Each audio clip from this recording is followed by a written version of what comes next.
Getting your thoughts on this, the first day of the presidency of Donald Trump as president number 47.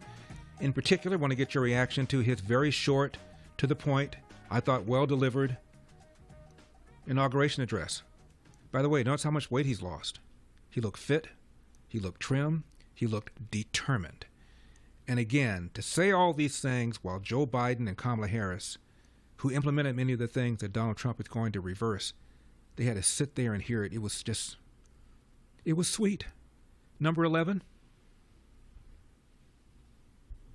State my remain in Mexico policy.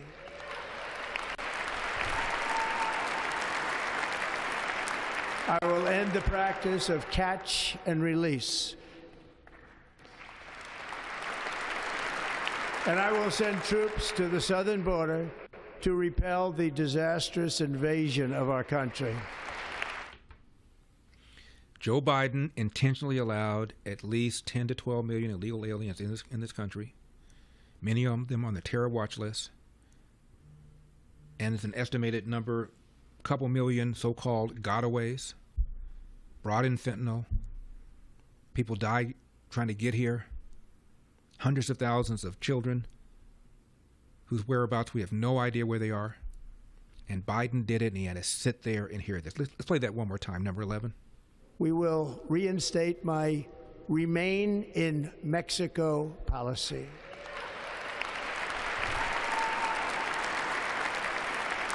I will end the practice of catch and release.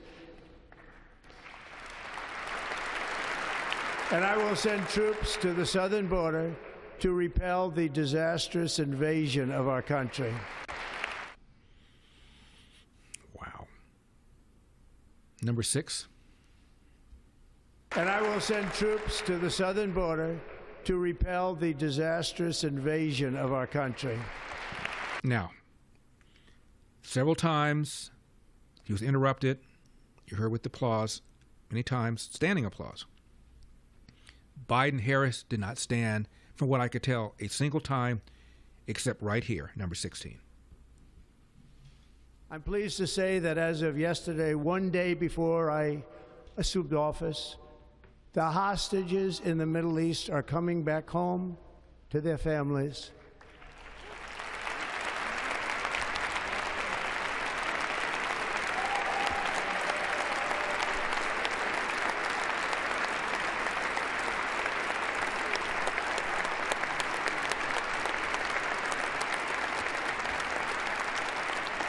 Thank you. And as you well know, on Biden's first day in office, signed a bunch of executive orders reversing Trump's policy on oil and gas. To that end, number 4. The inflation crisis was caused by massive overspending and escalating energy prices, and that is why today I will also declare a national energy emergency. We will drill, baby, drill. And regarding the collusion of government to suppress any kind of dissent about COVID, to suppress the Hunter Biden laptop story, number 8. After years and years of illegal and unconstitutional federal efforts to restrict free expression, I will also sign an executive order to immediately stop all government censorship and bring back free speech to America. We had highest inflation in 40 years. We're told over and over and over again that inflation was temporary, it's going to be modest. The average family of 4, as I said many times, pays $1,200 a month more for the same goods and services as that family paid 4 years ago. Number 13. Next, I will direct all members of my cabinet to marshal the vast powers at their disposal to defeat what was record inflation and rapidly bring down costs and prices.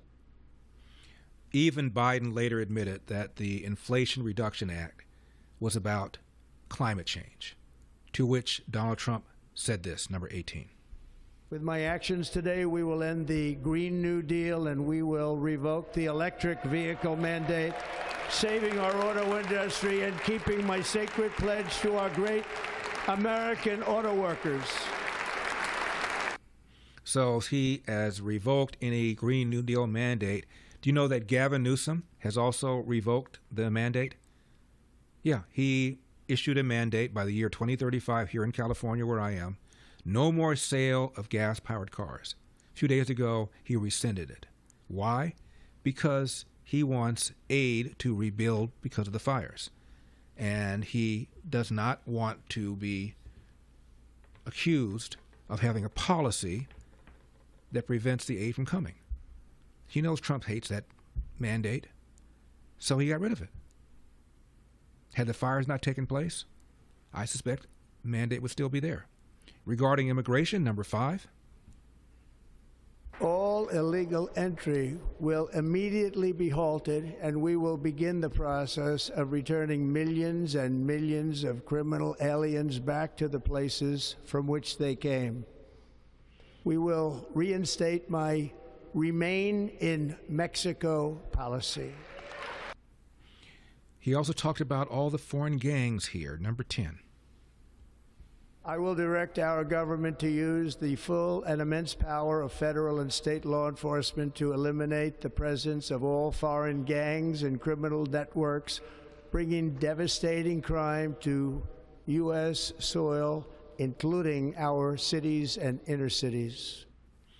Now, Mount McKinley was called Mount McKinley until President Donald Trump changed the name to Mount Denali, which is what apparently the Native Americans refer to it as. If you think Donald Trump was kidding about Mount McKinley and about Gulf of America, think again. Number 1 followed by number 2. And we will restore the name of a great president, William McKinley, to Mount McKinley, where it should be and where it belongs. A short time from now, we are going to be changing the name of the Gulf of Mexico to the Gulf of America. And apparently, he can do that.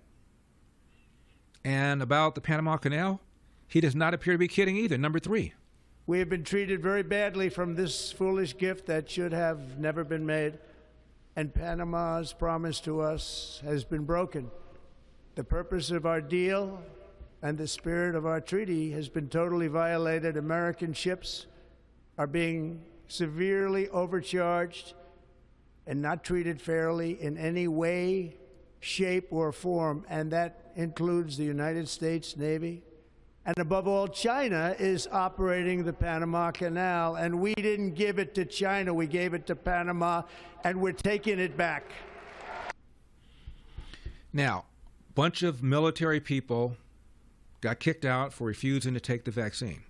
I told you about LA firefighters also refusing to take the vaccine, lost their jobs. Here's what Donald Trump said about that, number 7. This week, I will reinstate any service members who were unjustly expelled from our military for objecting to the COVID vaccine mandate with full back pay. With full back pay. And about the automobile industry, number 17. We will build automobiles in America again at a rate that nobody could have dreamt possible just a few years ago. And thank you to the auto workers of our nation for your inspiring vote of confidence. We did tremendously with their vote. And about government inefficiency, he talked about DOGE, number 20. To restore competence and effectiveness to our federal government, my administration will establish the brand new Department of Government Efficiency.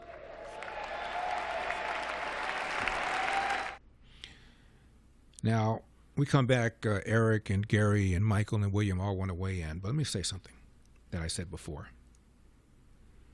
If you are a Biden voter, or if you voted for Joe Biden in 2020, and you're listening to the show, first of all, thank you. Appreciate it.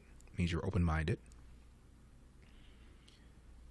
But secondly, if I had told you on January 20, 2021, that inflation would hit a 40-year high, that during Biden's term, gas prices would be twice what they were when Trump left office, and that Biden would intentionally allow between 10 and 12 million illegal aliens in the country that we know about, maybe another million or two known gotaways, would you have believed me? Or would you have said you're just denigrating Joe Biden because you're unhappy your guy lost? Would you have believed that? Would you have believed that the average family of four would be paying $1,200 a month for the same goods and services as that family bought 4 years ago? If I told you that, would you have believed it? Be honest. Didn't think so. That's why he lost. Thanks for watching these clips from The Larry Elder Show. If you enjoyed this content, be sure to subscribe to my channel and hit the bell icon so you never miss a moment. More thought-provoking discussions are just a click away, so stay tuned, and we'll see you in the next one.